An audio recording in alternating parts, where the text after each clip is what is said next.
Hello my dear students, তো আমি Jayanta sir again তোমাদের সামনে আজকে এসে জেনপাস 2023-এর কোশ্চেনের সলিউশন নিয়ে। তো ইট ইজ নাও 10:25। ব্যাচে চাপ ছিল, সেজন্য শ্যুট করতে পারিনি। তো ব্যাচ শেষ করার পর পেপারটা সলভ করলাম, সলভ করে সঙ্গে সঙ্গে ভাবলাম আপলোড করে দিয়েই বাড়ি যাই। তো যাই হোক, দেরি হচ্ছে কিন্তু চেষ্টা করছি আর কি। তো 2023-এর পেপারটা আমরা আজকে সলভ করব। তোমাদের সামনে পেপারটা থাকলে নিয়ে বসো, আর আমরা মোটামুটি এই পেপার থেকে কিছু কোশ্চেন আনসার আলোচনা করব। তো দেখো, প্রথম যে কোশ্চেনটা নিয়ে আমরা আলোচনা করতে চলেছি, দ্যাট কোশ্চেন ইজ এটা 21-এর কোশ্চেনটা ভালো করে দেখবে। বলছে ইফ ডিসোসিয়েশন কনস্ট্যান্ট মানে কে এ, ডিসোসিয়েশন কনস্ট্যান্ট মানে কে এ of acetic acid is 1.6 into 10 to the power minus 5, the hydrolysis constant মানে KH of sodium acetate is। তো এটা বেসিক্যালি একটা ডাইরেক্ট ফর্মুলা বেসড অঙ্ক। এটা আয়োনিক ইকুইলিব্রিয়াম চ্যাপ্টারের পার্ট। সেখানে সল্ট হাইড্রোলাইসিস বলে একটা টপিক আছে। সল্ট হাইড্রোলাইসিসের কিছু ফর্মুলাস রয়েছে, তো সেই ফর্মুলার ডাইরেক্ট অ্যাপ্লিকেশন। তো সেটা হচ্ছে এরকম, ডিগ্রি অফ কি বলেছে, হাইড্রোলাইসিস কনস্ট্যান্ট KH জানতে চেয়েছে। তো KH is basically the ratio of KW। KH হচ্ছে basically the ratio of KW by KA। এটা হচ্ছে তোমার ফর্মুলা। আচ্ছা, এই ফর্মুলাতে তুমি তাহলে এক কাজ করো, KW ভ্যালু হচ্ছে 10 to the power minus 14, আর কে এর ভ্যালু দেওয়া রয়েছে 1.6 into 10 to the power minus 5। তোমরা সলভ করে নিও, যেহেতু আমি সলভ করেছি। এটাতে অ্যান্সার এইটা আসবে 0.625 into 10 to the power minus 19। এটা সলভ করলেই আসবে, এটা করে নাও। নেক্সট যাবো পরের কোশ্চেনটাতে, একটু দ্রুতই যাব, বেশি দেরি করে লাভ নেই। সেকেন্ড কোশ্চেনটা দেখো, এটা 22-এরটা ভালো করে দেখো। এখানে দেখতে পাচ্ছ Zn, এটা ইলেকট্রোকেমিস্ট্রির কোশ্চেন। Zn2+ দুটো ইলেকট্রন নিয়ে জিঙ্ক হচ্ছে এবং তার জন্য পোটেনশিয়াল জেনারেট করছে এত। Fe2+ দুটো ইলেকট্রন নিয়ে Fe বানাচ্ছে, তার জন্য পোটেনশিয়াল জেনারেট করছে এত। তো E0 বার করতে হবে। যেমন তোমরা জানো, দেখো the E0 for the cell reaction বার করতে হবে। E0 বার করতে বলেছে, ঠিক আছে। এখন দেখো, এই বাংলা আর ইংরাজি কোশ্চেন না, একটা গল্প তোমাকে বলি। বাংলা আর ইংরাজি কোশ্চেনের মধ্যে অনেক সময় বুঝতে ভুল হয়। বাংলা একরকম মানে হয়, ইংরেজিতে আরেক রকম মানে দাঁড়ায়। তো সেই সমস্ত ক্ষেত্রে পরিষ্কারভাবে গাইডলাইন থাকে, বাংলা আর ইংরাজির মধ্যে যদি কোনো কোশ্চেনের মধ্যে সমস্যা হয়, তাহলে ইংরাজিতে যে কোশ্চেনটা দেওয়া আছে সেটাকেই সঠিক বলে ধরে নেওয়া হবে, মানে জাস্টিফিকেশনটা বেসড অন ইংলিশ হবে। এখন দেখো, এইখানে একটা গল্প আছে। ইএমএফ বলেছে, ইলেকট্রোমোটিভ ফোর্স বলেছে। দেখো, ইএমএফ তো নান্স ইকুয়েশন থেকেও সলভ করা যায়, overall EMF of the cell. আবার এখানে দেখো, ইংরেজিতে যে কোশ্চেনটা, সেখানে ইএমএফ কথাটা মেনশন করেনি, E0 সেল বলেছে। দেখো, the E0 for the cell reaction বলেছে। তো এইখানেই না অনেক কনফিউশন হয়েছে। তো আমি রেকমেন্ড করবো ইংলিশ ভার্সনের কোশ্চেনগুলো দেখে সলভ করা, তাতে কনফিউশন কম হবে। তো E0 সেল বললে আমরা একটাই ফর্মুলা জানি, E0 সেল মানে হচ্ছে E0 cathode minus E0 anode. এখন E0 ক্যাথোড কোনটা হবে আর অ্যানোড কোনটা হবে, তার জন্য তোমাকে প্রথমেই যেটা চেক করতে হবে যে রিডাকশন পোটেনশিয়াল ভ্যালুগুলো যেন তোমার রিডাকশন ফরম্যাটে দেওয়া থাকে। ভালো করে দেখো, এই যে রিডাকশনের ভ্যালুগুলো দেওয়া হয়েছে, দেখো এই রিয়াকশনটা রিডাকশন হচ্ছে সেই জন্যই দেওয়া। মানে আমি বলতে চাইছি, এই যে ভ্যালুগুলো দেওয়া থাকে, এগুলো রিডাকশন হওয়ার ফলে জেনারেট হয়েছে এমনটা যেন হয়। দেখো, অবভিয়াসলি এটা একটা রিডাকশন রিয়াকশন। Fe2+ থেকে 2 ইলেকট্রন, এটাও একটা বেসিক্যালি রিডাকশন রিয়াকশন। তো রিডাকশনের জন্যই হয়েছে, সুতরাং এগুলো হচ্ছে সমান স্ট্যান্ডার্ড রিডাকশন পোটেনশিয়াল। আর স্ট্যান্ডার্ড রিডাকশন পোটেনশিয়াল মানে E0 যার বেশি হবে, স্ট্যান্ডার্ড রিডাকশন পোটেনশিয়াল যার বেশি হয় সেইটা তোমার হবে ক্যাথোড, E0 ক্যাথোড হবে। আর স্ট্যান্ডার্ড রিডাকশন পোটেনশিয়াল যার কম হবে সেইটা হবে তোমার অ্যানোড, ঠিক আছে। তো খেয়াল করে দেখো, এইখানে এই দুটো ভ্যালুর মধ্যে এইটা হচ্ছে তোমার বেশি ভ্যালু, E0 ক্যাথোড, মানে এটা হচ্ছে হায়ার। মাইনাস সাইন আছে, মাইনাস সাইনে যে টার্মটা ছোট থাকে সেটাই সব থেকে বড়ো হয়, আর যেটা দেখতে বড় লাগে সেটা বেসিক্যালি ছোট হয়। যদি কোনো এই অঙ্কের আগে মাইনাস চিহ্ন দেওয়া থাকে, তো মাইনাস চিহ্ন দেওয়া থাকলে পুরো সিনারিওটা উল্টে যায়, যেটা দেখতে বড় মনে হয় সেটা ছোট, আর যেটা দেখতে ছোট মনে হয় সেটা বড়। তাহলে দেখো এই দুজনের মধ্যে মাইনাস সাইন, এটাকে দেখতে বড় লাগছে কিন্তু যেহেতু এটা বাস্তবে ছোট, আর এটা দেখতে ছোট লাগছে কিন্তু এটা বাস্তবে বড়। তো এইটা হচ্ছে তখন ই নট ক্যাথোড, আর এইটা হচ্ছে ই নট অ্যানোড। তাহলে ভ্যালুগুলো বসিয়ে দাও, এবারে ভ্যালুগুলো বসিয়ে ক্যালকুলেশন। ই নট ক্যাথোডে কোনটা বসবে? -0.44, মাইনাস ই নট অ্যানোডের ভ্যালু কোনটা বসবে? -0.76, -0.76।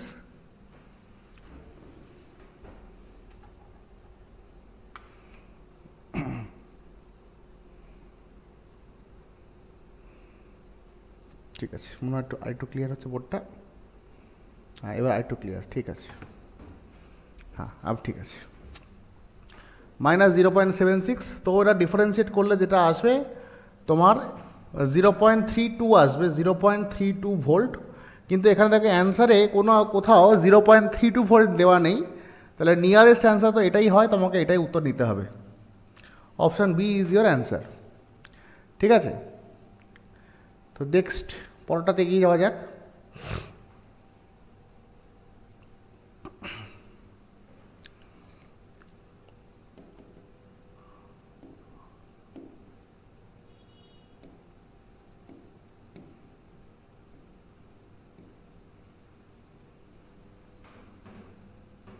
পরটাতে এগিয়ে যাওয়া যাক।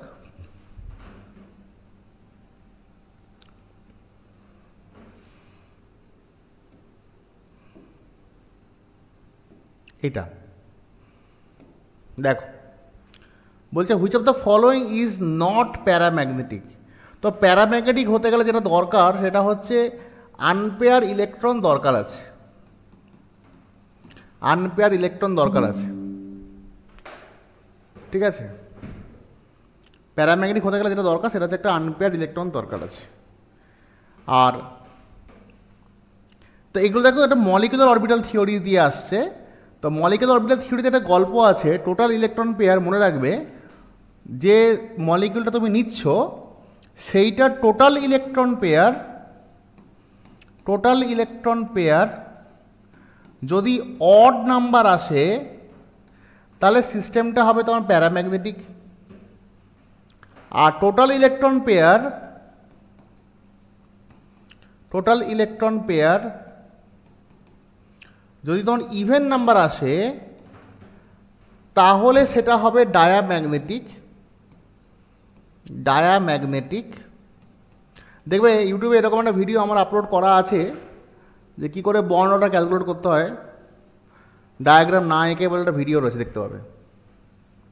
তো যাই হোক, এবার এটা এখানে এক্সেপশন আছে। এখানে এক্সেপশন হচ্ছে টোটাল ইলেকট্রন 10 এবং 16 এরা ইভেন নাম্বার হলেও এগুলো ক্ষেত্র প্যারাম্যাগনেটিক কেস, মনে রাখবে। তাহলে কি বললাম, মলিকুলার অরবিটাল থিওরি যদি তোমাকে প্যারাম্যাগনেটিক বা ডায়াম্যাগনেটিক বের করতে বলে তখন টোটাল ইলেকট্রন পেয়ারটা বের করো, টোটাল ইলেকট্রন পেয়ার কতগুলো হচ্ছে। টোটাল ইলেকট্রন পেয়ার যদি ইভেন নাম্বার আসে তাহলে সেটা ডায়াম্যাগনেটিক হবে, আর যদি অড নাম্বার আসে তাহলে সেটা প্যারাম্যাগনেটিক হবে। শুধু ব্যতিক্রম কেস হচ্ছে কোনটা? ব্যতিক্রম কেস হচ্ছে যদি টোটাল ইলেকট্রন পেয়ার 10 বা 16 আসে, যদিও এটা ইভেন নাম্বার, বাট এই কেসটা প্যারাম্যাগনেটিকই হবে। এইটা মনে রাখলে দেখো উত্তরটা পারা যাবে। এটাকে মনে রেখে যদি আমরা উত্তরটা করতে যাই, খেয়াল করে দেখো H2+, তোমরা জানো হাইড্রোজেনের অ্যাটমিক নাম্বার 1, তাহলে H2 মানে টোটাল ইলেকট্রন কতগুলো খবর করা? দুটো, প্লাস চার্জ মানে একটা কমে গেছে, মানে একটা ইলেকট্রন আছে, তাহলে এটা তো ডেফিনেটলি প্যারাম্যাগনেটিক। O2 মানে অ্যাটমিক নাম্বার 8, দুটো অক্সিজেন মানে হচ্ছে 8 + 8 = 16। দেখো আমি বলেছিলাম 10 আর 16 এরা ইভেন নাম্বার হলেও এরা প্যারাম্যাগনেটিক হবে, সুতরাং O2টাও তোমার প্যারাম্যাগনেটিক। নেক্সট O2+, দেখো O2 যদি 16 হয় তাহলে O2+ 15 হবে, 15 মানে এটা প্যারাম্যাগনেটিক, ইভেন নাম্বার নয়, অড নাম্বার এসেছে। আচ্ছা O2 2- খেয়াল করে দেখো O2 2- O2 মানে 16, 2 মাইনাস মানে আরও দুটো ইলেকট্রন জুড়বে, 16 আর 2 তাহলে 18, তাহলে এইটা হচ্ছে তোমার ডায়াম্যাগনেটিক কেস। তাহলে এখানে এইটা হচ্ছে উত্তর, সরি ভুল বললাম, এইটা হচ্ছে উত্তর, এইটা ডায়াম্যাগনেটিক এলো, ডায়াম্যাগনেটিক। ঠিক আছে, তাহলে which of the following is not paramagnetic মানে এইটা, আর বাকিগুলো তো সবই প্যারাম্যাগনেটিকই এলো। নেক্সট কেসটার দিকে তাকাও, এইটা খুব ভালো কোশ্চেন। বলছে মানে জেনপাসের কোশ্চেনগুলো যে এলেভেলের কোশ্চেন নয়, কিছু কোশ্চেন সোজা থাকে, বাট মোটামুটি এদের একটা ভালোই স্ট্যান্ডার্ড থাকে। ওয়েস্ট বেঙ্গল বোর্ড বেসির স্ট্যান্ডার্ড থাকে, ওয়েস্ট বেঙ্গল বোর্ডের বইগুলো যদি খুব ভালো করে মোটামুটি পড়া যায়, জেনপাসের কোশ্চেন তোমরা পাবে। ঠিক আছে, সাজেশান হচ্ছে যার যে কাজে যে বই আছে না, বইয়ের পিছনে প্রচুর এমসিকিউ আছে, ওগুলো সলভ করো, কাজে লেগে যাবে জেনপাসে।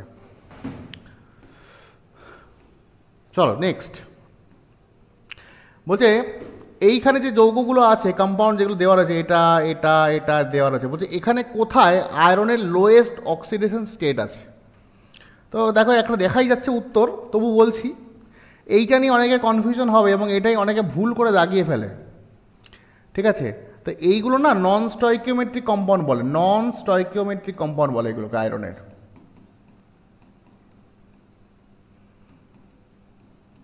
এটা বেসিক্যালি আয়রন 2 হয়, এখানে আয়রন 2 থাকে, বাট কি হয় কখনো কখনো আয়রন 2 মিস হয়ে ওই জায়গায় আয়রন 3 চলে আসে, এই তখন টোটাল গল্পটা এই 0.94 কন্ট্রিবিউশন চলে আসে অ্যাকচুয়ালি। মানে এখানে অ্যাকচুয়ালি যেটা থাকে, এখানে Fe2 তো থাকেই, আবার কিছু কিছু Fe2 Fe3+ দ্বারা রিপ্লেসড হয়ে গিয়ে এরকম একটা নন স্টয়কিওমেট্রিক কম্পাউন্ড বানায়। তাহলে মোদ্দা কথা হলো এই যে যৌগটা, এখানে আয়রনের যে স্টেটগুলো পাওয়া যায় সেটা হচ্ছে একটা Fe2+ পাওয়া যায় আর একটা Fe3+ পাওয়া যায়। এই দুটো গল্প তোমার ক্লিয়ার হলো। তাহলে এখানে যেটা হবে সেটা হচ্ছে এখানে Fe2ও পাওয়া যাবে, Fe3ও পাওয়া যাবে।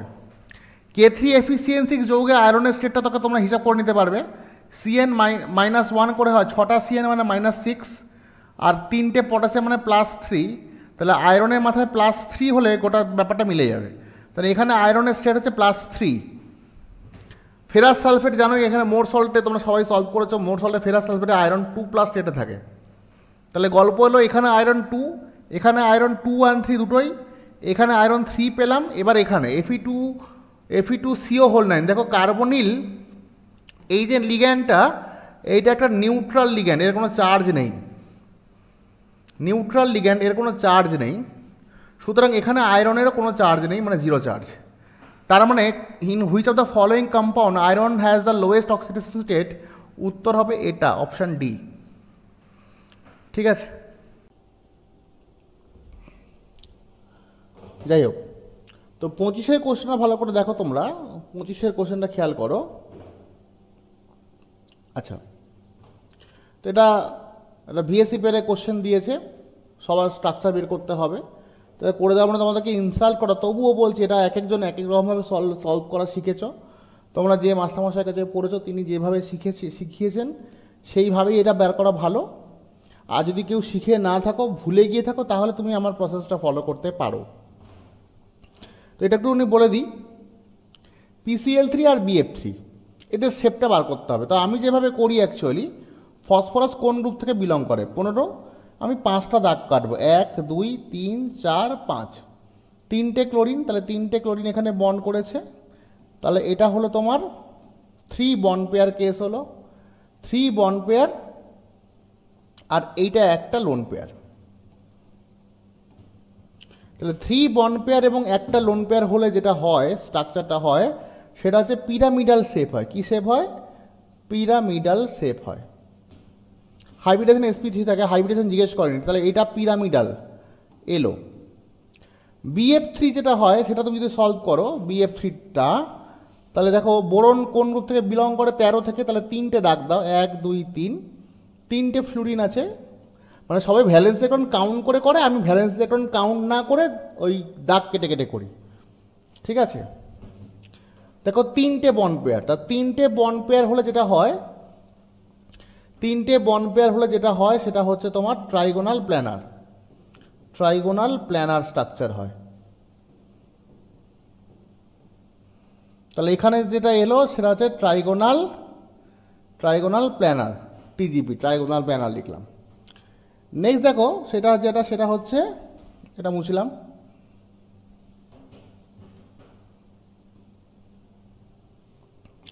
নেক্সট দেখো PF5 রয়েছে, PF5। এই যে PF5 যৌগটাতে ফসফরাস 15 থেকে বিলং করে, তাহলে 5টা দাগ, 1 2 3 4 5, আর 5টা ফ্লুরিন আছে, 1 2 3 4 5, 3টে 2টো 5টা, তাহলে 5টা বন্ড পেয়ার যেটা হয় ট্রাইগোনাল বাইপিরামিডাল, টিপিপি জিওমেট্রি বলে। IF5 যৌগটার দিকে দেখো, আয়োডিন গ্রুপ 17 থেকে বিলং করে, তাহলে 7টা দাগ দেবো, 1 2 3 4 5 6 7, 5টা দিয়ে দেবো ফ্লুরিন, 1 2 3 4 5, 5টা, তাহলে 5 বন্ড পেয়ার 1 লোন পেয়ার। এখন 5টা বন্ড পেয়ার একটা লোন পেয়ার হলে যে স্ট্রাকচারটা হয় সেটাকে বলা হয় স্কোয়ার পিরামিডাল,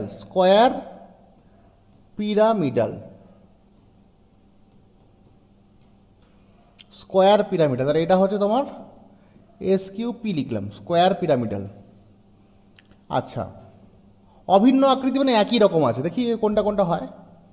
আমি দেখতে পাচ্ছি উত্তর এটা, তবু আমি এটা করে দেখাচ্ছি। CF4SF4, কার্বন গ্রুপ 14, 1 2 3 4, 4টে ফ্লুরিন আছে, মানে 4টে বন্ড পেয়ার, অ্যাকচুয়ালি 4টে বন্ড পেয়ার হলে টেট্রাহেড্রাল স্ট্রাকচার হয়, TD, টেট্রাহেড্রাল। SF4 মলিকুলে সালফার 16 গ্রুপ থেকে বিলং করে, 1 2 3 4 5 6, 16 মানে 6টা দাগ, ফ্লুরিন 4টে, তাহলে 4টে বন্ড পেয়ার, একটা লোন পেয়ার, তাহলে 4 আর একে হচ্ছে তোমার 5, মানে sp3d হচ্ছে, আর এটা হচ্ছে তোমার sp3dতে একটা লোন পেয়ার হলে সেটা হবে সিস স্ট্রাকচার বা ডিস্টর্টেড টেট্রাহেড্রাল। তাহলে অ্যান্সার তো এটাই হবে বাই ডিফল্ট। তো মিলিয়ে দেখিয়ে দিই এটাই কেন হবে। XCF2টা একবার খেয়াল করো, জেনন গ্রুপ 18 থেকে বিলং করে, 8টা দাগ, 1 2 3 4 5 6 7 8, 2টো ফ্লুরিন, তাহলে 2 বন্ড পেয়ার, একটা 2টো 3টে lone pair, 2 bond pair 3 lone pair লিখলাম। আর CO2টা চেক করে দেখো, কার্বন 1 2 3 4, 1 2 3 4, 4টে। অক্সিজেন বাবু একা অক্সিজেন কি করে জানো তো, একটা সিগমা বন্ড করে, একটা পাই বন্ড করে, এবং পাইটাকে আমরা কাউন্ট করি না। তাহলে অক্সিজেন একটা সিগমাও করে, একটা পাইও করে। তাহলে এখানে একটা সিগমা একটা পাই, একটা সিগমা একটা পাই, আর পাইগুলোকে কাউন্ট না করলে 2 বন্ড পেয়ার। তো 2 বন্ড পেয়ার হলে জেনারেলি কেউ লিনিয়ারই হবে, সরল রৈখিক বা লিনিয়ার হয়। XCF2 কেসটা একবার দেখে নেওয়া যাক, এটা কি স্ট্রাকচার দাঁড়াচ্ছে। XCF2 কেসটা একবার দেখে নেওয়া যাক, এটা কি স্ট্রাকচার এসে দাঁড়াচ্ছে। খেয়াল করে দেখো, XCF2তে 2টো বন্ড পেয়ার 3টে লোন পেয়ার এসছে, মানে বেসিক্যালি এটা ট্রাইগোনাল বাইপিরামিডাল হওয়ার কথা। এবার এটা ট্রাইগোনাল বাইপিরামিডাল দেখতে এরকম একটা দেখতে, ট্রাইগোনাল বাইপিরামিডাল এরকমভাবে দেখতে। এখন এই ট্রাইগোনাল বাইপিরামিডালে লোন পেয়ারগুলো সব এই ইকুয়াটোরিয়াল পজিশনেই বসাতে হয়, লোন পেয়ারগুলো সব এই ইকুয়াটোরিয়াল পজিশনেই বসবে।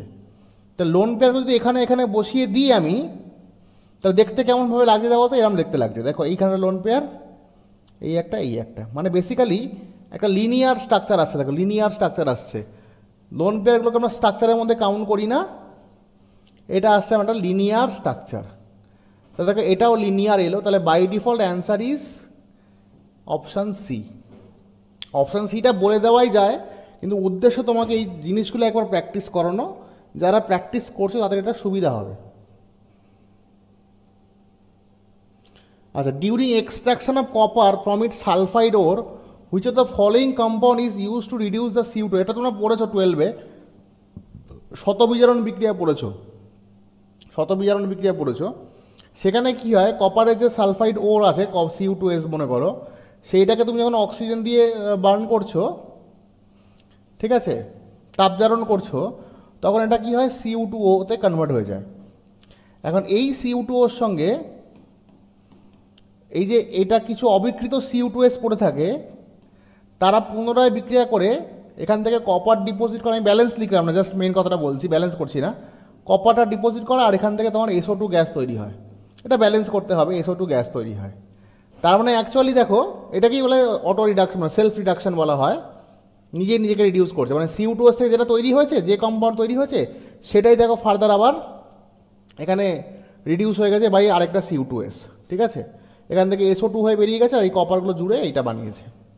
তার মানে কোশ্চেনটা কি বলছে, কপারের সালফাইড আকরিক থেকে, মানে এটা থেকে কপার নিষ্কাশন নিম্ন কোন যৌগটির সাহায্যে Cu2O-কে কপারে বিজারিত করা যায়? দেখো পরিষ্কারভাবে দেখলে Cu2S দিয়ে করা হয়। এটা হচ্ছে উত্তর। নেক্সট,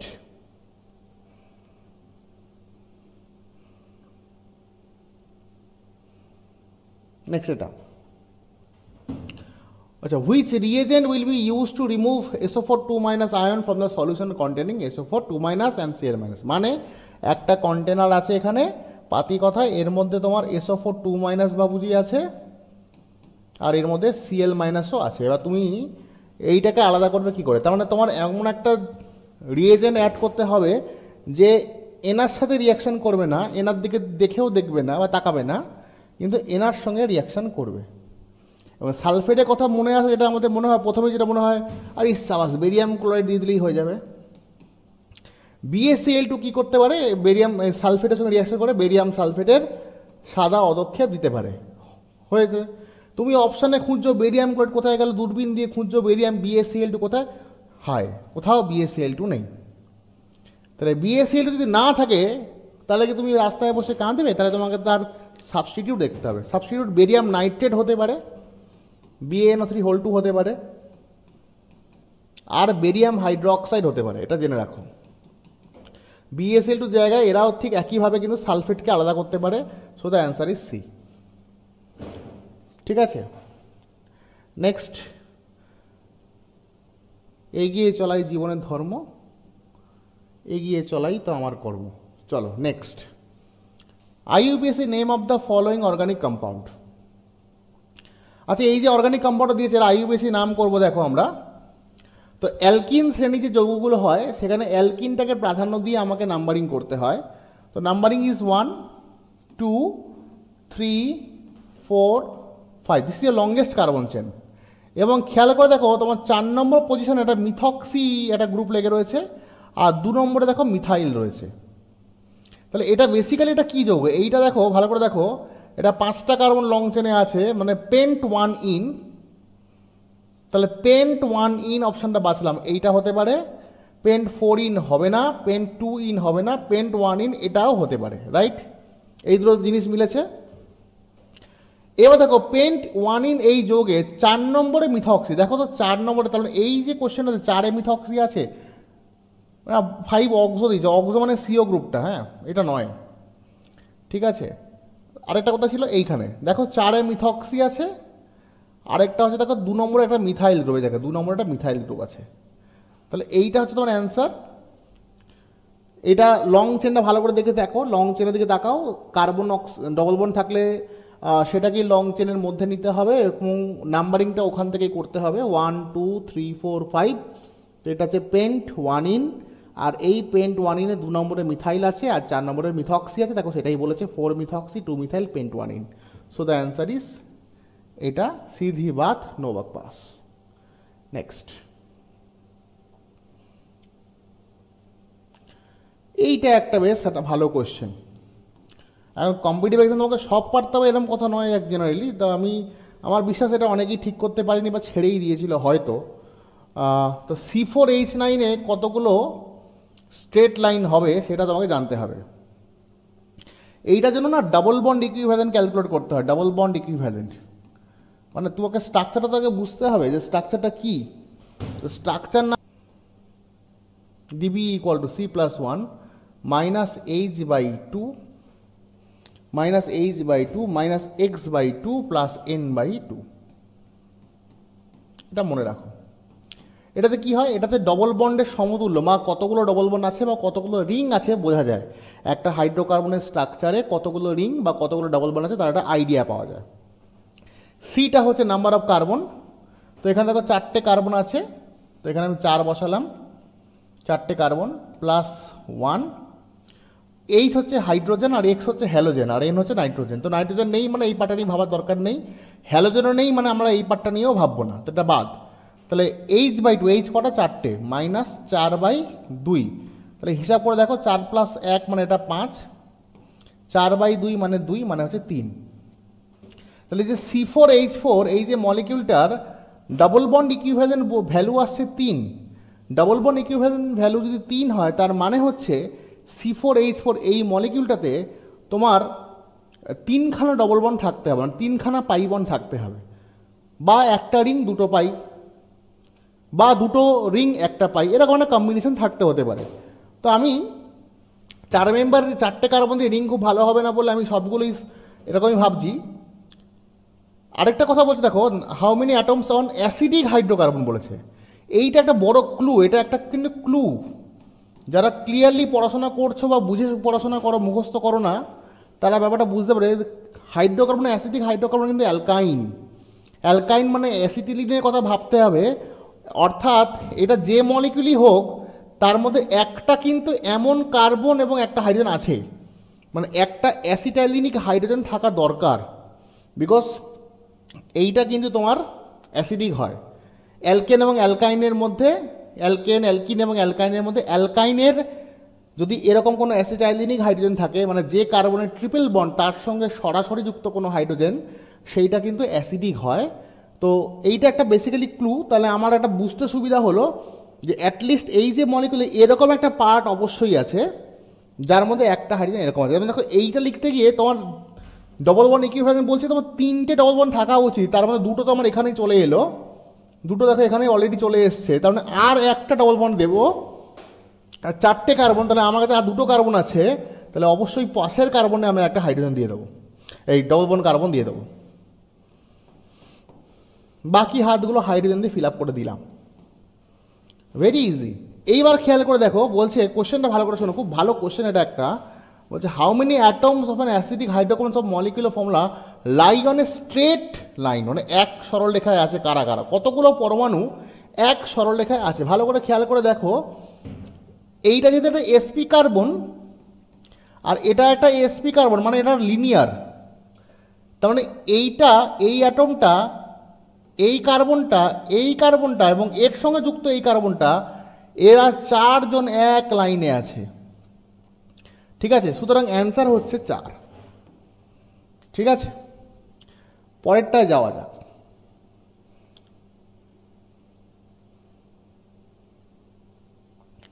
ট্রাইব্রোমোবেনজিন এর কতগুলো আইসোমার হওয়া সম্ভব? Trial, hit and trial method, কোনো পার্টিকুলার ফর্মুলা নেই। তো ট্রাইব্রোমোবেনজিনে আমি এক কাজ করছি, প্রত্যেকটা ব্রোমিনকে আগে সিমেট্রিক্যালি সাজিয়ে দিচ্ছি এরকমভাবে, এটা একটা স্ট্রাকচার হতে পারে। এবার করতে পারি সবাইকে পরপর রাখছি, মানে এটা একটা, এটা একটা, এটা একটা, আরেকটা করব কি, এইটাকে সরিয়ে এইখানে দিয়ে দেবো পরের স্ট্রাকচারটাতে। তাহলে এইটা একটা, এইটা একটা, আর এটা একটা। তুমি দেখো আর কোনোভাবে কোনো কম্বিনেশন করা সম্ভব নয়, এটাতে 3 হবে উত্তর, ঠিক আছে। নেক্সট এগোনো যাক।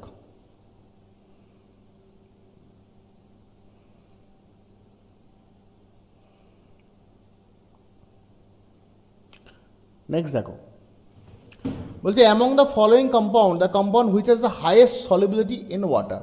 তো এখানে অনেকগুলো কম্পাউন্ড দেওয়া আছে। একটা বলছে ফেনল, ফেনল তুমি জানো কেমন দেখতে, ফেনল হচ্ছে এরকম দেখতে। বেনজোইক অ্যাসিড আছে একটা, বেনজোইক অ্যাসিড,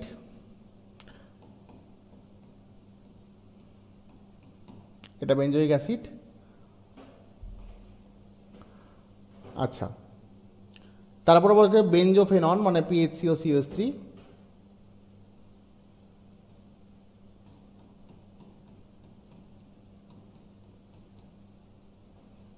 ঠিক আছে।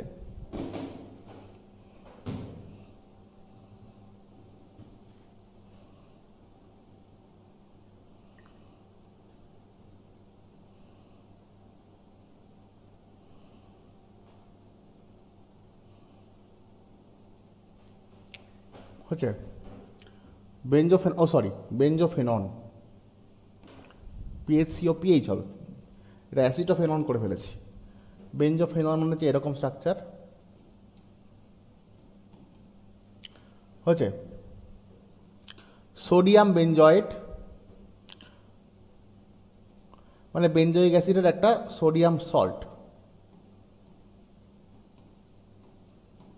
এটা এই সবগুলো আঁকলাম। এবার বলছে among the following compound the compound which is the highest solubility. দেখো ওয়াটার হচ্ছে পোলার, তো লাইক ডিজলভ লাইক কনসেপ্ট, দেখো এটা হাইলি পোলার আছে, হ্যাঁ।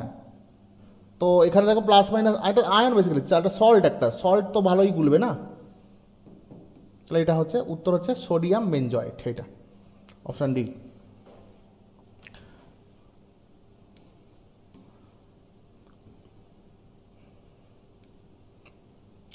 এই কোশ্চেনে দেখো conjugate acid and conjugate base of this compound. এবার তোমাকে একটা জিনিস আমি বলে দিই, কোনো একটা কম্পাউন্ড মনে করো আছে, ধরো বিএইচ একটা কম্পাউন্ড রয়েছে সাপোজ। তো যখনই এখান থেকে একটা কনজুগেট অ্যাসিড বানাতে চাইবে, যখনই কোনো কম্পাউন্ড থেকে তুমি তার কনজুগেট অ্যাসিড বানাতে চাইবে, তখন ওই কম্পাউন্ডের সঙ্গে একটা H+ জুড়তে হবে। মানে এই কম্পাউন্ড নিজের লোন পেয়ার ব্যবহার করে একটা H+ কে নেবে এবং কম্পাউন্ডটা হবে BH2+, মানে একটা H+ দিলে মাথায় একটা প্লাস আসবে। আবার যখন কনজুগেট বেস বানাতে চাইবে, কনজুগেট বেস, তখন এখান থেকে একটা হাইড্রোজেন তোমাকে মাইনাস করে দিতে হবে। তাহলে কি হবে এটা দেখো, শুধু H+ চলে গেলে মাইনাস তোমার পড়ে থাকবে। তার মানে কারোর থেকে কনজুগেট বেস বানাতে গেলে হাইড্রোজেন তাড়াতে হয়, আর কনজুগেট অ্যাসিড বানাতে গেলে হাইড্রোজেন অ্যাড করতে হয়। হাইড্রোজেন অ্যাড করলে মাথায় প্লাস চার্জ আসে, কারণ হাইড্রোজেন অ্যাডিশনের সময় ওই সিস্টেমটা নিজের লোন পেয়ারকে, মানে ওই অ্যাটমটা যার সঙ্গে হাইড্রোজেন যুক্ত হয়, সেই অ্যাটমটা লোন পেয়ার দিয়ে হাইড্রোজেনকে ওয়েলকাম করে, সেই জন্য লোন পেয়ার চলে যায় বলে মাথায় প্লাস চার্জ আসে। আর হাইড্রোজেন চলে গেলে কি হয়, H+ আকারে বেরিয়ে যায়, তো সে নিজের ইলেকট্রনগুলো ওই অ্যাটমের মাথায় ছেড়ে যায় বলে মাথায় মাইনাস চার্জ।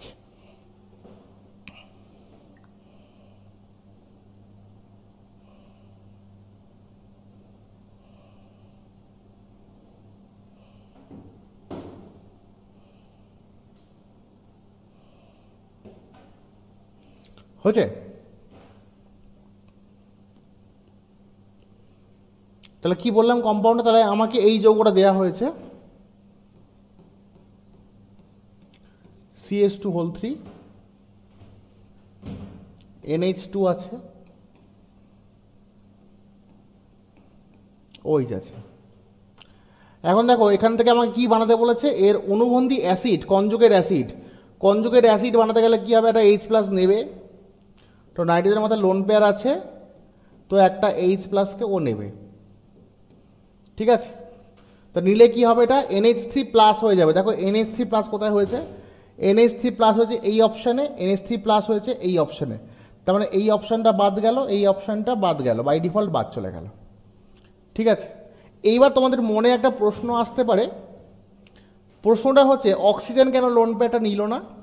আর নাইট্রোজেনের যে লোন পেয়ার আছে সেটা ডোনেশন প্রপার্টি অক্সিজেন থেকে better, because oxygen is more electronegative than nitrogen, so nitrogen can donate electron pair more easily than oxygen. তো এবার দেখো তোমাকে বানাতে হবে কনজুগেট বেস, দেখো অনুবন্ধী ক্ষারক বলেছে, তো কনজুগেট বেস বানাতে গেলে তোমাকে দেখো এখান থেকে একটা হাইড্রোজেন ছাড়তে হবে, এটাকে রিলিজ করতে হবে। তো রিলিজ করে যেটা আসবে O-CH2(3) NH2। তো দেখো O-, তাহলে এই যে দুটো অপশান আমি নিয়েছিলাম, এটা আর এটা হতে পারে, আমি কনজুগেট অ্যাসিডটা দেখো দুটোতেই মিলেছিল, NH3+ এখানেও আছে, NH3+ এখানে। এবার তুমি দেখো কোথায় এই O- আছে, খেয়াল করে দেখো এইখানে নেই O-, তাই এটা বাই ডিফল্ট বাদ চলে গেল। দেখো এখানে আছে O-, তার মানে এইটা হচ্ছে তোমার উত্তর, ঠিক আছে। নেক্সট,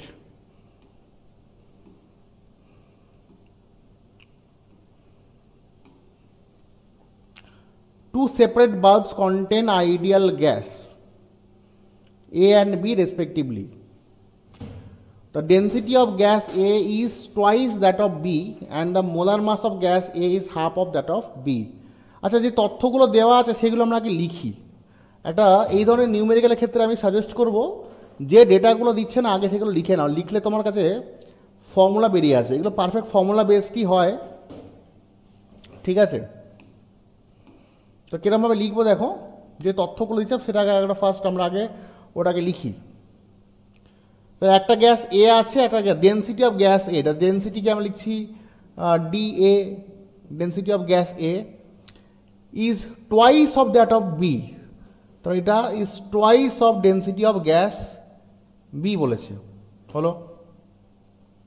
তারপর বলছে the molar mass of gas A, molar mass of gas A মানে M A is the half of that of B, তার মানে এটার অর্ধেক, এম বি বাই টু, এটার অর্ধেক, এই তথ্যটা দেওয়া আছে।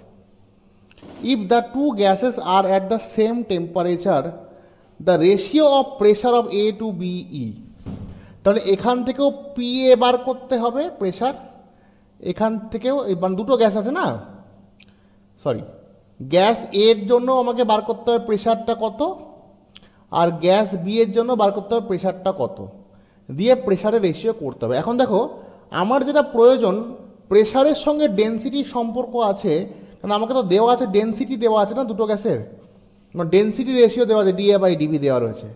তাহলে আমার যেটা দরকার, এমন একটা ইকুয়েশন দরকার যে ইকুয়েশনটা বেসিক্যালি প্রেশারের সঙ্গে ডেন্সিটির সম্পর্ক আনবে। এইবার দেখো তোমরা একটা ইকুয়েশন দেখো আইডিয়াল গ্যাসের ক্ষেত্রে, পিভি ইকুয়াল টু এনআরটি শিখেছো। আচ্ছা, পি ভি এটা তো number of moles, the number of moles মানে কি ওয়েট বাই মলিকুলার ওয়েট হবে, তাহলে weight by molecular weight RT. আচ্ছা, এই মলিকুলার ওয়েটটাকে এদিকে নিলাম আর ভলিউমটাকে আমরা এদিকে নিলাম, ক্রস করছি। খেয়াল করে দেখো P into molecular weight is equal to W by V RT. এইবার দেখো একটা মজার টার্ম পাওয়া গেল, ওয়েট বাই ভলিউম মানে তো ডেন্সিটি, তাই না? তার মানে আমি এটাকে এখানে আবার লিখছি, ইকুয়েশনটাকে এই জায়গায় লিখছি, তাহলে P into molecular wait equals to, এটা যদি ডেন্সিটি হয় ডি আর টি। দেখো খুব সুন্দর রিলেশন পাওয়া গেছে, প্রেশারের টার্মে পেয়ে গেছি, মলিকুলার ওয়েট ডেন্সিটি আছে।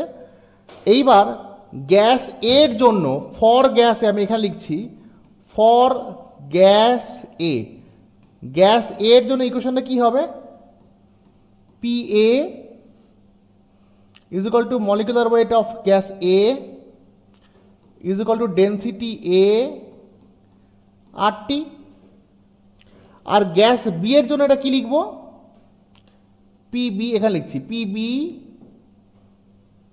গ্যাস বি এর জন্য কি হবে, PB into molecular weight M B is equal to density DB R T. এইবার আমি যেটা করব সেটা হচ্ছে এইটা বাই এটা করে দেবো, কেন আমার তো প্রেশারের রেশিও লাগবে না। এটা ইকুয়েশন 1, এটা ইকুয়েশন 2 দিলাম, এটা একটু লেন্দি, ফর্মুলাটা ডেরাইভ করে দেখালাম বলে, নাহলে তো ডাইরেক্ট ওই পিএম ইজ ইকুয়াল ডিআরটি দিয়ে করতে পারতাম, ঠিক আছে? ফর্মুলা ডেরিভেশনে দেখালাম। এবার তুমি এক কাজ করো, 1/2 করে দাও। কি বলছে, if the same then the ratio of pressure of A to that B, মানে পি এ বাই পিবি করতে বলেছে। তাহলে এই রেশিও 1/2 করছি, তাহলে কি হবে, P A M A by PB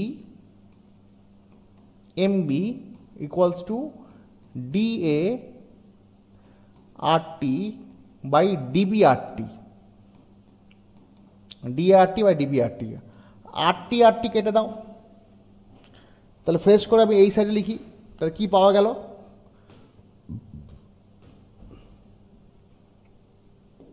P A by PB,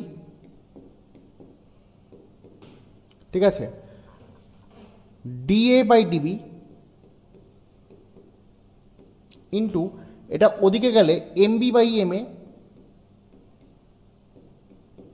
এবার দেখো তোমাকে অনেক কন্ডিশন দেওয়া ছিল, ডিএ ইকুয়াল টু 2 ডিবি দেওয়া ছিল, ডিএ ইকুয়ালস টু 2 ডিবি, তাহলে নেক্সট লাইনে আমি কি বসাবো, ডি এর জায়গায় বসিয়ে দিচ্ছি 2 ডিবি বাই ডিবি, ঠিক আছে। আর কি ছিল, M A is equal to M B by 2 বা M B is equal to 2 M A. এখান থেকে দেখো M A is equal to M B by 2 বা M B is equal to 2 M A. তাহলে এম বির জায়গায় বসাচ্ছি 2 এম এ, ওপরে বসাচ্ছি 2 M A by M A. তো এখান থেকে এম এ কেটে গেল, ডিবি ডিবি কেটে গেল, তাহলে P A by PB, PB ওপরে হচ্ছে 2 দুগুণে 4, নিচে 1, মানে 4:1 ratio. Answer is C, 4:1 ratio. এটা তো অনেক বড়, স্লো করে করে করে নিতে পারো। ফার্স্ট ডিরাইভ করলাম, তারপর অঙ্কটা করলাম, ঠিক আছে? চেঞ্জ করছি।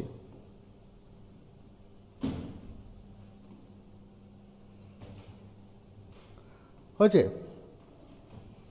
নেক্সট যেটা করতে হবে, তো ভিসকোসিটির ফর্মুলা ইটা ইকুয়ালস টু কী হবে, F force by A into DVD, DVDX. হয়েছে? এবার দেখো, এফ তো ফোর্স, ফোর্স মানে কি, P equal to M A পড়েছে, তো force equals to mass into acceleration. তো মাসের মাত্রা কি, মাসের মাত্রা হচ্ছে এম, আর অ্যাক্সিলারেশন হচ্ছে এল টি টু দি পাওয়ার -2। তাহলে ফোর্সের যে ডাইমেনশন সেটা কি এলো, ফোর্সের ডাইমেনশন আসছে তোমার M L T to the power -2, M L T to the power -2, আর এটা হচ্ছে এরিয়া, মানে এল স্কোয়ার আসবে, এল স্কোয়ার। আর ডিভিডিএক্সকে আমি, ডিভিডিএক্স, ডিভিটা কি, ভেলোসিটির গ্রেডিয়েন্ট, তাই তো, ভেলোসিটি অ্যাকচুয়ালি। তো ভেলোসিটির মধ্যে তোমার এটা হবে কি, এল টি টু দি পাওয়ার -1, এটা হচ্ছে এল টি টু দি পাওয়ার -1। আর ডিএক্সটাকে ওপরে পাঠিয়ে দিই, ডিএক্সটাকে ওপরে পাঠালে ওপরে ডিএক্স দিয়ে দিচ্ছি, ওপরে ডিএক্স, ডিএক্স মানে তো লেন্থ, জাস্ট একটা এল, ডিএক্স মানে একটা লেন্থ, জাস্ট এল দিলাম। এবার এখানে কাটাকাটি করা শুরু করো, এখানে কাটাকাটি করা শুরু করো। দেখো এই এল আর এই এল, এটা আর এটা মিলে এল স্কোয়ার, আর এই এল স্কোয়ার কেটে যাবে।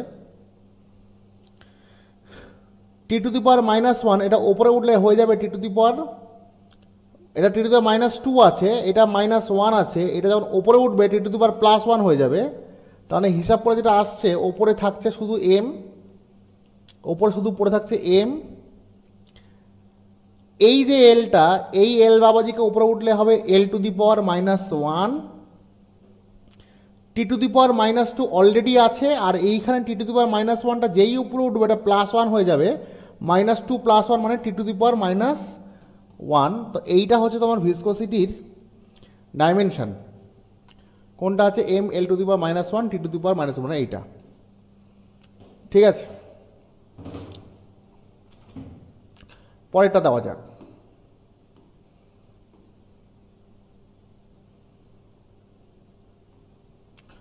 পরেরটা একটা ফার্স্ট অর্ডার রিয়াকশন, একটা ফার্স্ট অর্ডার রিয়াকশনের কথা বলেছে।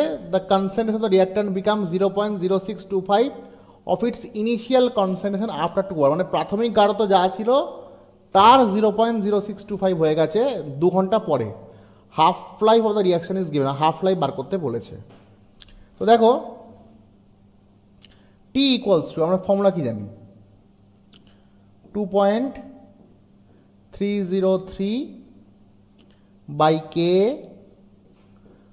Log A naught by A T. A নটটা কি, এ নটটা হচ্ছে তোমার প্রাথমিক গাঢ়তা যত তুমি নিয়েছিলে, আর এটি হচ্ছে কতটা পড়ে আছে রিমেনিং। তো অ্যাজ পার দ্য কোয়েশ্চেন টাইমটা তোমার 2 ঘন্টা বলেছে, তা টাইমের জায়গায় 2 ঘন্টা বসিয়ে দাও। 2.303 বাই কে লগ এর অর্থ ইনিশিয়াল কনসেন্ট্রেশন, তো ইনিশিয়াল কত জানি না। এটি বলেছে, এটি বলেছে ইনিশিয়ালে যত ছিল, কোথায় গেল অঙ্কটা, হ্যাঁ ইনিশিয়ালে যা ছিল তার 0.0625, তার মানে এটি হচ্ছে ইনিশিয়ালের 0.0625, মানে এ নট ইন্টু 0.0625। এইবার খেয়াল করে দেখো, এ নট আর এ নট এখান থেকে কেটে যাবে। এইটাকে তোমাকে সলভ করতে হবে। সলভ কী করে করবো, এই পয়েন্টটা তুলে দাও। তাহলে পয়েন্ট তুলে যেটা আসবে ওপরে দেখো 1 2 3 4, 4টে শূন্য আসবে।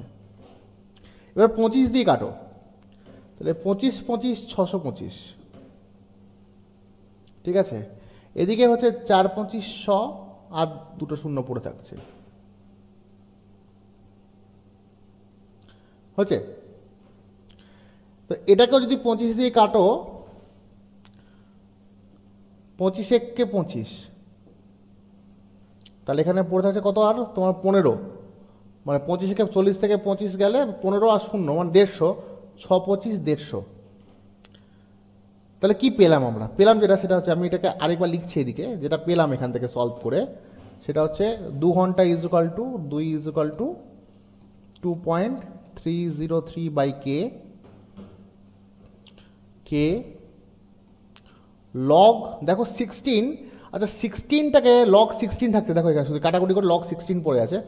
লগ 16কে আমরা কি 2 টু দি পাওয়ার 4 লিখতে পারি? নিশ্চয় লিখতে পারি। 2 টু দি পাওয়ার 4 যদি হয়, তাহলে এই 4টাকে নেক্সট পরের লাইনে ক্যালকুলেশন আগে নিয়ে আসতে পারি। তাহলে কি হবে আমাদের দেখো, তাহলে 2 equals to 4 into 2.303 by K log 2। এইবার দেখো একটা মজার গল্প হবে এখানে। আমি এই জায়গাটা একটু মুছছি বাবু, আমার জায়গা নেই এখানে লেখার, আমি এই জায়গাটা মুছছি, তোমরা একটু টুকে নাও, একটু পজ করে টুকে টুকে নাও, আমি এই জায়গাটা মুছছি, এটা মুছছি। এইবার দেখো এখানে একটা গল্প আছে, খুব সুন্দর একটা ক্যালকুলেশন বেরিয়ে আসবে এখান থেকে। দেখো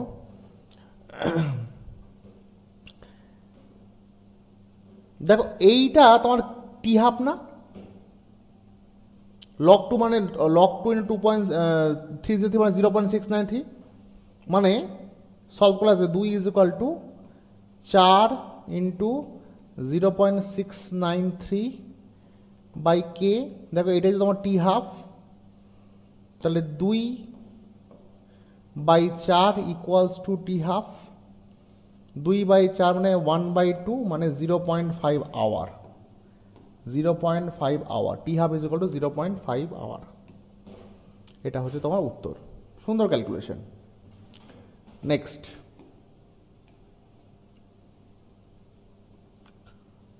ক্যাটাগরি 2 এর কোশ্চেন এগুলো তো জানো মাল্টিপল কারেক্ট হয়।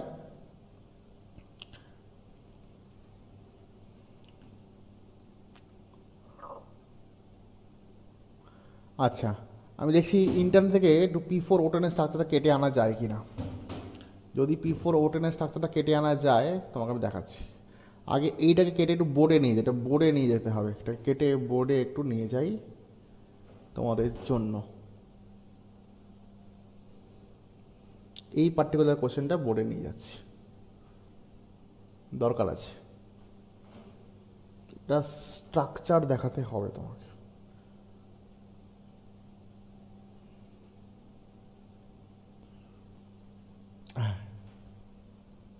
সরি, এবার যে কোশ্চেনটা দিয়েছে দেখো ভালো করে, এই কোশ্চেনের জন্য স্ট্রাকচারটা খুব দরকার ছিল, স্ট্রাকচারটা দিয়ে তোমাকে আমি দেখাচ্ছি। বলছে which of the following statement about P4 O6 and P4 O10 are correct. Generally যেটা কোশ্চেন করে সবসময় P4 O6 বা P4 O10 দিয়ে যে কোশ্চেনটা করে সেটা হচ্ছে নাম্বার অফ POP বন্ড জিজ্ঞেস করে, কটা POP বন্ড আছে। হ্যাঁ, এইটাই মেনলি মূলত প্রশ্ন করে, POP বন্ড কটা আছে, নাম্বার অফ POP বন্ড, এগুলো জিজ্ঞেস করে বেসিক্যালি। হ্যাঁ, কি বলছে, both form oxo acids H3PO3 and H3PO4। হ্যাঁ, ঠিক কথাই বলেছে, এখান থেকে অক্সো অ্যাসিড গুলো তৈরি হয়, option A is correct. Then বলছে in P4O6 each P is joint with 3 oxygen atom. In P4O6 each P is joint. P4O6 দেখো প্রতিটা P কটা অক্সিজেন বলছে, উইথ 3 অক্সিজেন। দেখো এই Pটা কটা অক্সিজেন, এদিকে একটা, এদিকে একটা, এদিকে একটা, তিনটে, এটাও তিনটে, এটাও তিনটে, এটাও তিনটে, ঠিক কথা বলেছে। And in P4O10 each P is joint with 5 oxygen. তাহলে P4O10 দেখি একটা P কতগুলো অক্সিজেন সঙ্গে যুক্ত, এদিকে একটা, এদিকে একটা, এদিকে একটা, তিনটে, 1 2 তিনটে হলো, এদিকে একটা 4টে হলো না, কথা তাহলে ঠিক বলছে না। আবার আরেকটা ফসফরাস চেক করি, এই ফসফরাসটা চেক করো, এদিকে একটা অক্সিজেন, এদিকে একটা অক্সিজেন, এদিকে একটা, এদিকে একটা, মোট 4টে, মানে একটা ফসফরাস 4 জনের সঙ্গে যুক্ত। তার মানে এই স্টেটমেন্টটা ভুল স্টেটমেন্ট, ঠিক স্টেটমেন্ট নয়। নেক্সট কি বলছে,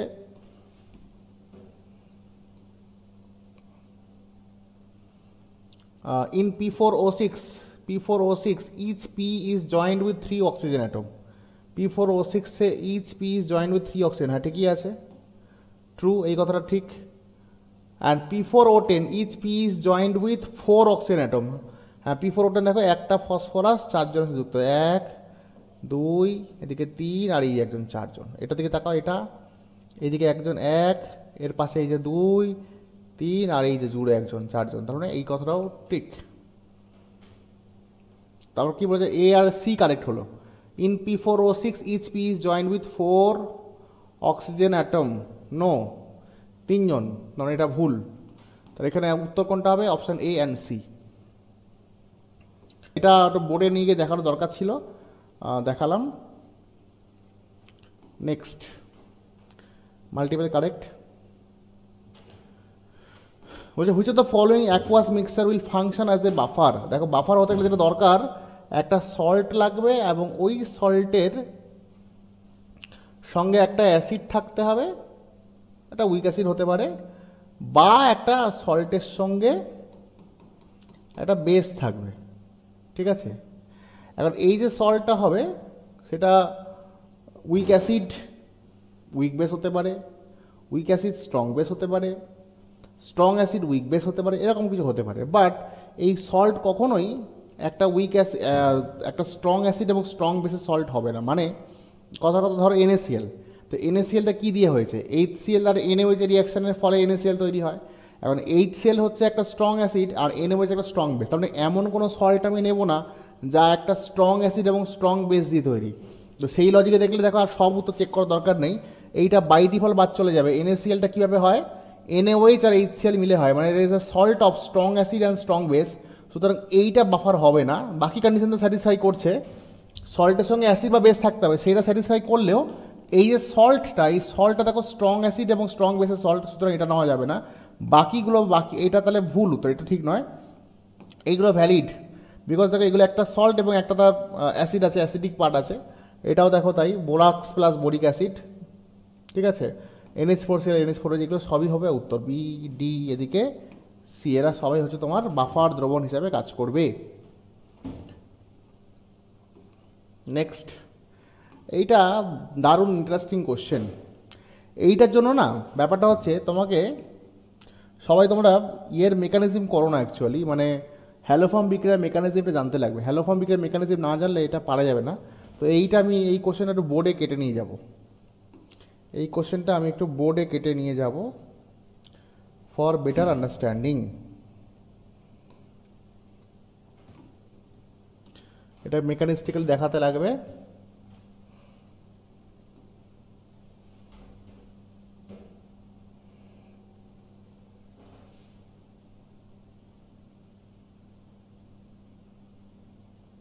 দেখো এটা দেখো ভালো করে, সলভটা দেখো ভালো করে। তো কি হয়, এটা স্ট্রাকচারটা লিখছি, Cl CH2কে আমি H আর H এইভাবে লিখলাম, C double bonded O CH3, এটা বোধহয় কালো কালো দিয়ে লিখলে বেটার দেখতে পাবে। ঠিক আছে চলো, এটা বেটার, ঠিক।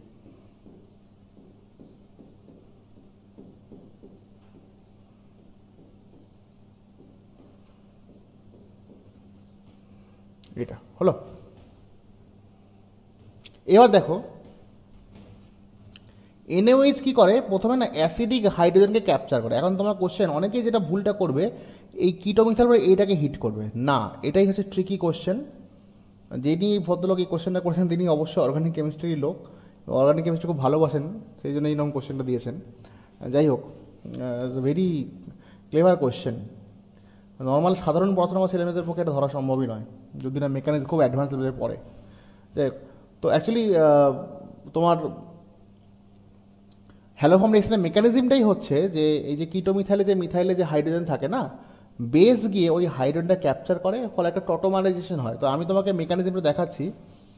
তো এখানে কিটোমিথাল এটা ছাড়াও এই একটা গ্রুপ আছে, দেখো যদি ক্লোরিনটাকে তুমি হাইড্রোজেন ভাবো তাহলে এটাও কিন্তু বাই ডিফল্ট একটা কিটোমিথালের মতোই গ্রুপ, কিন্তু এইখানে ক্লোরিন থাকার জন্য এই হাইড্রোজেনগুলো অনেক বেশি অ্যাসিডিক, যেমন এটার থেকে অনেক বেশি অ্যাসিডিক এই হাইড্রোজেনগুলো। বেস কী করে OH মাইনাস এসে এই হাইড্রোজেনকে ক্যাপচার করবে, ক্যাপচার করার পর যেটা হবে Cl CH, এখানটা মাইনাস চার্জ আসবে, C double bonded O CH3। এখন এই মাইনাস চার্জটা এখানে পড়বে, এই বন্ডটা খুলে যাবে, খুলে যেটা হবে মানে একটা টটোমারিজমের গল্প আছে এখানে, আমি জাস্ট একটা স্টেপ দেখাচ্ছি, আমি জাস্ট মেকানিজমটা দেখানোর চেষ্টা করছি যে কীভাবে এই রিয়াকশানগুলো ঘটে। এবার খেয়াল করে দেখো এই যে জিনিসটা ঘটলো, এ আবার রিটার্ন করবে, এটা টটোমারিজ হলে আবার রিটার্ন করবে। যখনই রিটার্ন করবে, এবার তুমি যে ব্রোমিনটা দিয়েছো না Br2, এই ব্রোমিনটাকে ও ক্যাপচার করবে এইভাবে, দেখো যখনই রিটার্ন করবে তখন এই বন্ডটা খুলে এখানে অ্যাটাক করবে আর এই ব্রোমিনটা বেরিয়ে যাবে। এবার দেখো তাহলে নেক্সট স্টেপটা কী হবে, আমি এখানে লিখছি, লিখতে থাকো আমার সঙ্গে সঙ্গে স্টেপসগুলো, এটা মেকানিজম না জানলে তুমি পারবে না, মুখস্থ করে এটা হবে না। Cl CH Br C double bond oxygen CH3, কারণ দেখো এই বন্ডটা খুলে ব্রোমিন নিয়েছে আর এটা ডবল বন্ড অক্সিজেন হয়ে গেছে। এবার আমি আগেরগুলো একটু মুছবো, এইটুকুটা মুছলাম।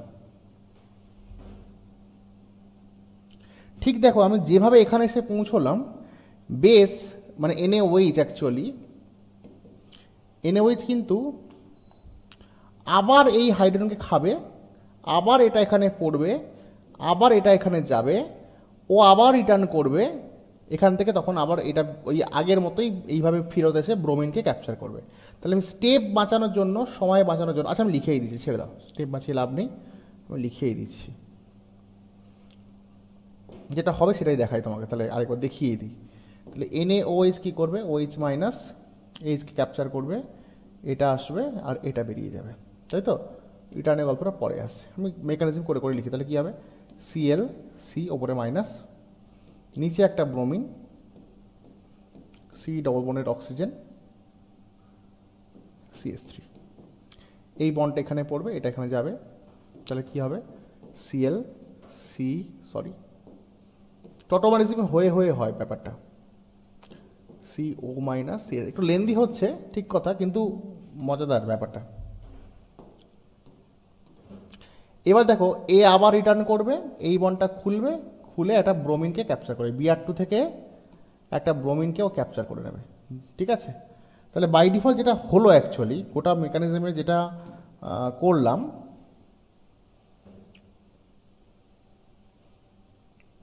যেটা বলতে চাইলাম মানে রিয়াকশান অ্যাকচুয়ালি হচ্ছে কোন দিকে।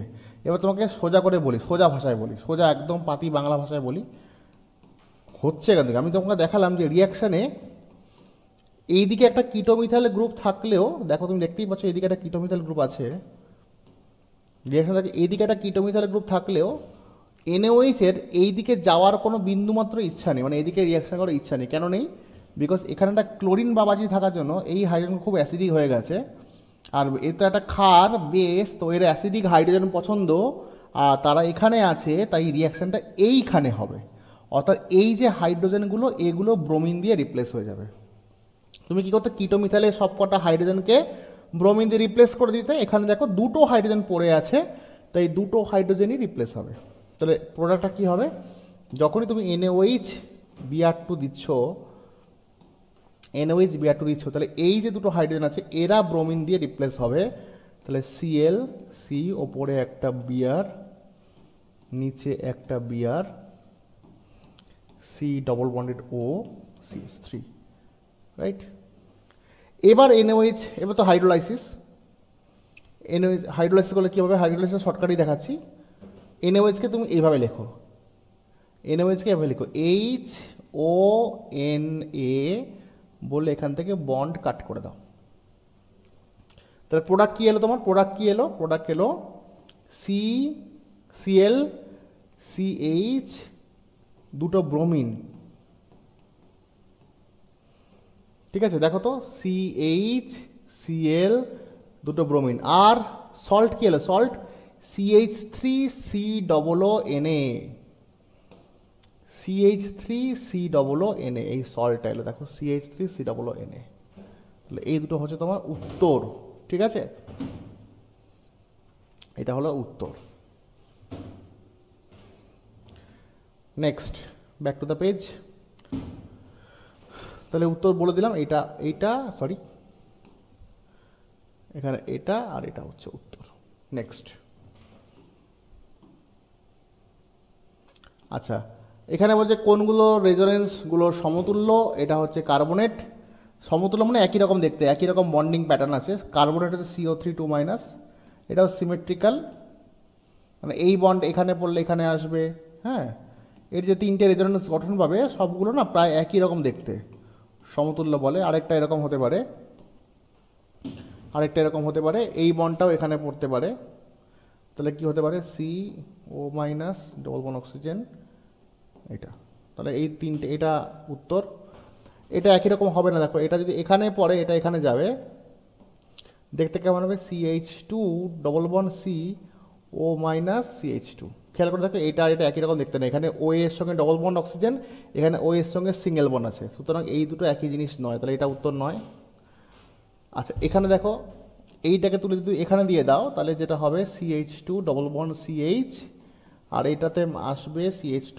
দেখো এখানেও CH2+ ছিল, এখানেও আছে CH ডবল বন্ড CH2 ছিল, এখানেও CH ডবল বন্ড CH2, মানে এই দুটো ইকুইভ্যালেন্ট স্ট্রাকচার, মানে এটা একটা উত্তর। আর এটা তো বটেই, এটা তো বটেই, সব কটা হবে রেজোনেন্স, এটাও ইকুইভ্যালেন্টই আসবে, এরকম করে দেখো এটাও ইকুইভ্যালেন্ট আসবে, মানে অ্যান্সার হচ্ছে এখানে ACD। এইটার রেজোনেন্সটা কোথায় দেখানো যায় না, তোমাদের বইতে ছায়া প্রকাশনী বই যে পড়ো বা টেক্সট বুক সিরিজের বই যেটা পড়ো, সেখানে দেখবে 11-এর বইতে 11-এর রেজোনেন্স বলে টপিক যেটা আছে, জিওসির আন্ডার রেজোনেন্স, জিওসির আন্ডার রেজোনেন্সে দেখবে ওই যে ওইখানে এইটা দেখবে গুয়ানিডিন আয়ন, গুয়ানিডিয়াম আয়ন, ওগুলো করা আছে, দেখতে পাবে। ঠিক আছে, দেখতে নেবে, ওই সেকশনটা একবার দেখে নিও, খুব ইম্পর্টেন্ট, জিওসি রিভিশন করবে তো। এটাই বোধহয় লাস্ট কোশ্চেন কি? হ্যাঁ, এটাই লাস্ট কোশ্চেন। তো last question, already it is 11:30 সম্ভবত, 11:34, এরপর দেরি হলে আমাকে আর বাড়ি ঢুকতে দেবে না। ঠিক আছে, দেখো, how could you increase the extent of adsorption. Adsorption মানে একটা পাতি সারফেস আছে, তার উপরে অনেক লোকজন এসে বসবে অ্যাকচুয়ালি, তাই তো? এবার এই লোকজনগুলো যদি এমনি বসে আর উঠে চলে যায় তাহলে সেটা ফিজিক্যাল অ্যাডজর্পশন। আর যদি এখানে ফেভিকল লাগানো থাকে আর লোকগুলো এখানে আটকে যায় তাহলে সেটা হবে কেমিক্যাল অ্যাডজর্পশন। মানে স্ট্রং বন্ড হয়ে গেলে কেমিক্যাল অ্যাডজর্পশন, আর এমনি উইক ফোর্স থাকলে সেটা হচ্ছে ফিজিক্যাল অ্যাডজর্পশন। এখন দেখো এইটা তো, এরা তো সারফেসে বসছে না, তাহলে এই সারফেস এরিয়া যত বেশি হবে, সারফেস এরিয়া যত বেশি হবে তত বেশি অ্যাডজর্পশন হবে, তত বেশি লোকজন এসে বসবে। যে কোনো জিনিসকে যখন চূর্ণ করা হয়, গুঁড়ো করলে না তার সারফেস এরিয়া বৃদ্ধি পায়। তুমি এটা মেনে নিতে পারছো, গুঁড়ো করলে সারফেস এরিয়া কী করে বাড়বে, গুঁড়ো করলে তো ছোটো হয়ে যায়। তুমি একটা সিম্পল জিনিস দিয়ে বোঝাচ্ছি তোমাদের, মনে করো এটা মনে করো একটা চক, তোমার এদিকে একটা রাউন্ড চকের, এদিকে একটা রাউন্ড সারফেস আছে, এদিকে একটা রাউন্ড সারফেস আছে। যখন এটা মাঝখান থেকে ব্রেক করছি, দেখো এরকম দেখতে হচ্ছে। তো কটা সার্ভিস হলো, রাউন্ড সার্ভিস কটা হলো, একটা, দুটো, তিনটে, চারটে। আবার ভাঙো এখান থেকে, দেখো আবার সারফেস বাড়বে, তার মানে যত গুঁড়ো করবে তোমার সারফেস এরিয়া বাড়তে থাকবে, আর সারফেস এরিয়া বাড়লে অ্যাডজর্পশন বেশি হবে। তাই একটা অপশন তো এটা ঠিক। এবার দেখো যে লোকগুলো এখানে বসেছে, তুমি যদি এইখানটাকে গরম করে দাও তাহলে তো পেছন জ্বলে যাবে, একসাথে উঠে পালিয়ে যাবে। অর্থাৎ তাপমাত্রা কম থাকলে অ্যাডজর্পশন ভালো হয়, তাপমাত্রা কম থাকলে অ্যাডজর্পশন ভালো হয়। তাপমাত্রা বেশি হলে কেউ আর এই সারফেসে বসবে না, সবাই পালিয়ে যাবে এখান থেকে। তাহলে এটা হচ্ছে আরেকটা অ্যান্সার। তাপমাত্রা বাড়িয়ে দিলে পালিয়ে যাবে, এটা হবে না। গ্যাসের চাপ কমিয়ে দিলে, গ্যাসের চাপ কমিয়ে দিলে তো এরা বেরিয়ে চলে যাবে। অ্যাকচুয়ালি গ্যাসগুলোকে চাপ দিয়ে প্রেসারাইজ করে আমরা সারফেসে বসাতে হেল্প করি। তোমরা এটা ইকুয়েশন পড়েছো সারফেস কেমিস্ট্রি চ্যাপ্টারে, X/m extent of adsorption, Freundlich adsorption isotope পড়েছো তোমরা। তো একটা সার্টেন লিমিটে চাপের আর কোনো কাজ হয় না, মানে চাপ যত বাড়াতে থাকবে অ্যাডজর্পশন বাড়ে। চাপ বাড়ালে, চাপের সঙ্গে প্লট ছিল, চাপ বাড়ালে অ্যাডজর্পশন বাড়ে। একটা সার্টেন লিমিট, মানে এটা করলে স্যাচুরেশন প্রেশার, এর পরে গেলে আর কিছু হয় না। তো এরকম একটা গ্রাফ ছিল, তার মানে বেসিক্যালি চাপ দিলে তোমার অ্যাডজর্পশন ভালো হয়, চাপ কমালে অ্যাডজর্পশন খারাপ হয়। কারণ এখানে উত্তরটা হচ্ছে দুটো, একটা হচ্ছে তাপমাত্রা কমিয়ে আর একটা হচ্ছে কঠিনটি চূর্ণ করে, এটাও হবে না, এটাও হবে না। So this is year 2023 of জেনপাস paper solved. Next আসবো 2022-এর পেপারটা সলভ নিয়ে। প্লিজ তোমার যদি ভালো লাগে এই সলিউশন, তোমরা যদি বুঝতে থাকো, কোনো জীবনে যদি কিছু ভ্যালু অ্যাড হয়ে থাকে, একটা লাইক, একটা কমেন্ট আর এটাকে শেয়ার করে দিও। আর তোমাদের যদি স্পেসিফিক্যালি কোনো টপিক বা কোনো চ্যাপ্টার জেনপাসের জন্য প্রয়োজন হয়, অবশ্যই কেমিস্ট্রির, সেটা আমাকে জানিও, আমি চেষ্টা করবো সেটা তোমাদের জন্য রেকর্ড করে দেওয়ার। Thank you very much, good night.